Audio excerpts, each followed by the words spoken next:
This is the equipment that you need for brushing the teeth. This is an instructional video on how to brush the teeth on a dog. Alright, we're going to show your mom how to brush your teeth.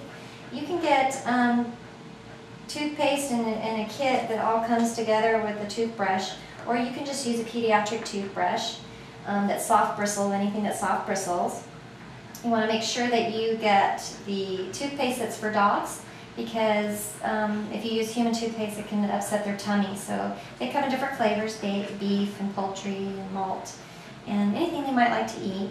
You want to go really, really slow at first to get them used to it and make this a fun thing and a good and rewarding thing. And the thing with dogs, you don't have to worry about the inside of the mouth as much as the outside. We're just going to go on the outside of her teeth and just go all around, and you want to brush her teeth once a day.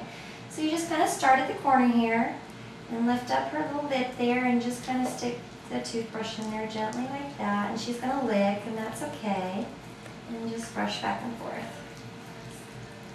So get them back there. Good girl.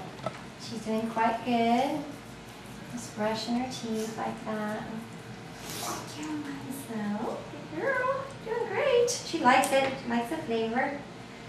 A bit more, okay? There you go. So you just brush back and forth like you would a little kid, just to get the plaque to come off, because you don't want that plaque to be on there for more than 48 hours or it'll start to harden and form into tartar. There we go. And she's a good girl, yes! And then you get a treat after that, right? Because you're so good. So it's pretty simple. You can see, you can just brush the outside of the teeth like that, all around once a day. And the dog's teeth are brushed.